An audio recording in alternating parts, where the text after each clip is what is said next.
এতে যেটা হলো, বাংলাদেশ এই গণ অভ্যুত্থান ঘটিয়েছে মূলত ভারত বিরোধী, মানে ইসলামী উগ্রবাদীরা একটা ন্যারেটিভ তাদের আছে, এবং তারা তাদের ন্যারেটিভ হচ্ছে ভারতকে অপছন্দ করে কারণ ভারত হিন্দু, সংখ্যাধিক্যের দেশ, এসব কারণে সেই ন্যারেটিভ গুলো ট্রাকশন পাওয়ানো সহজ হবে। আমরা ভারতের সমালোচনা করতে পারি, করতে হবে, করা উচিত হবে। আমি আমি নিজে কট্টর ভারত বিরোধী মানুষ বলে আমি মনে করি না। আমি প্রচুর ভারত মানে ভারতের সরকার এবং পলিসির বিরোধিতা, জনগণের বিরোধিতা না, হুম হুম। পলিসির বিরোধিতা। কিন্তু এই পর্যায়ে যাওয়া উচিত বলে আমি কোনোভাবেই মনে করি না। টেরিtoriয়াল ইন্টিগ্রিটি নিয়ে প্রশ্ন এখানে না, মানে এটা রাস্তায় রাজপথের ইয়েতেও হবে না। বরং ভারতের কাছে দাবি জানানো, আমি একটা বিএনপির কর্মসূচির কথা বলতে চাই, যে তিস্তা নিয়ে তারা বিশাল মশাল দিয়ে রাতের বেলা সমাবেশ করেছেন জনাব দুলু তার এলাকাতে, হাজার হাজার মানুষ। তো আমাদের এই দাবিগুলো এইভাবে ক্রমাগত জানিয়ে যেতে হবে, কোনো জিঙ্গোইজম না। হুম। জিঙ্গোইজম হয়তো মানুষের মধ্যে তো ক্ষোভ আছে, ঘৃণা আছে, মানুষ পছন্দ করে, কিন্তু এটাকে আমি সমর্থন করি না। তো জি। ঘৃণার আগের কারণ ভ্যালিড, কিন্তু প্রতিক্রিয়ার একটা সীমা থাকা উচিত বলে মনে করি। আর আপনি বলছেন ডেডলাইন, সাম্প্রতিকতার হ্যাঁ। ক্ষেত্রে আমি মনে করি যে বাংলাদেশে এই ধরনের প্রবণতা আসলে আগেও ছিল, হুম হুম। কিন্তু আগে, ইভেন শেখ হাসিনার সময়ের কথাও বলবো, যে এই সো কল্ড তৌহিদি জনতা, আমি একদিন বলছিলাম আপনাদের এত হ্যাডাম কোথায় ছিল এতদিন, আপনারা শেখ হাসিনার সময় এগুলো করেন নাই কেন?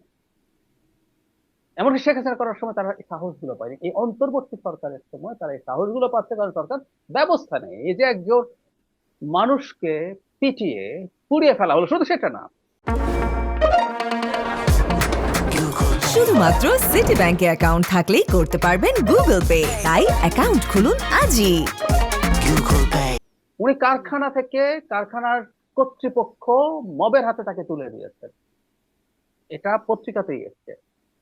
আচ্ছা, তার তিনি পেছনে যাই। পুলিশের কাছেও গিয়েছিলেন। পুলিশও পরে তাকে মানে আশ্রয় দেয় নাই। সেখান থেকে সে আশ্চর্য মবের জায়গায়, হাতে গিয়ে এরকম। ভয়ঙ্কর ব্যাপার। আপনি যদি প্রয়োজন হয় এখানে স্টেপ নেওয়ার জন্য, ওতে সর্বোচ্চ বল প্রয়োগ করলে হলে একটা দুটো করতে হতো, তাহলে এগুলো বন্ধ হতো।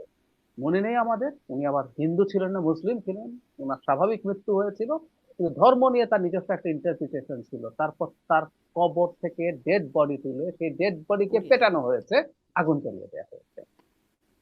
আমি এখন যেটা দেখছি এটা আসলে ঠিক যে সাম্প্রদায়িকতার অনেক বেশি উত্থান হয়ে গেছে তা না, বরং আইন শৃঙ্খলার সমস্যার কারণে এটা অনেক বেশি ঘটছে। আমি কিন্তু 100 ভাগ নিশ্চিত নির্বাচনের পর যেই ক্ষমতায় আসবে, আমি ধারণা হুম। করি খুব বড় মার্জিনে বিএনপি ক্ষমতায় আসবে, আমি মোটামুটি নিশ্চিত এই ধরনের প্রবণতা একেবারে বন্ধ করব। একটা শেষ প্রশ্ন, সবসময় শেষ প্রশ্নটা এরকমই হয়। নির্বাচন হবে তো, মানে পরিস্থিতি যেরকম এগোচ্ছে, নির্বাচন হবে তো ফেব্রুয়ারির 12 নির্বাচন তারিখ? হবে, নির্বাচন হবে, আমরা আরেকটু টার্ময়েলের মধ্যে দিয়ে যাব। হুম ইভেন তারেক রহমান আসার আগে এই যে 3-4 দিন সময় হুম আছে, হুম। এর মধ্যেও কিছু ঘটানোর চেষ্টা হতে পারে, মানে জনাব তারেক রহমানকে ভয় দেখানো।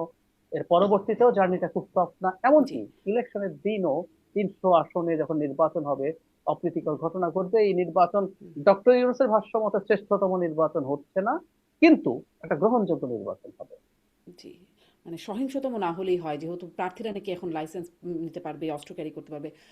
জনাব শামসুজ্জামান, যদি আপনার কাছেও এক লাইনে কোনো সন্দেহ আছে, মানে আশঙ্কা হয় যে নির্বাচন হবে কিনা? নির্বাচন হবে তো ফেব্রুয়ারির 12 তারিখ? হ্যাঁ, আমার আমার কাছে মনে হয় যে আমি একটা জায়দের সঙ্গে এখন কিছু কিছু ঘটনা থাকতে পারে, বিতর্ক থাকতে পারে, বক্তব্য থাকতে পারে, কিন্তু নির্বাচনটা হবে। জি। অনেক নির্বাচনটা, ধন্যবাদ। হ্যাঁ, অবশ্যই হবে, এবং এটা হতে হবে, এটা জি। হতে হবে। অনেক ধন্যবাদ জনাব শামসুজ্জামান দুদু। আমরা আশা করি যেই 24 ঘন্টার আল্টিমেটাম দেয়া হচ্ছে, সেই 24 ঘন্টার মধ্যে কিছু না কিছু ব্যবস্থা নেওয়া হবে। যাই, তারপর যেভাবে আগাচ্ছে দেখলাম এখন পর্যন্ত, আশা করছি আমরা যে কিছু না কিছু ব্যবস্থা আমরা দেখতে পাবো।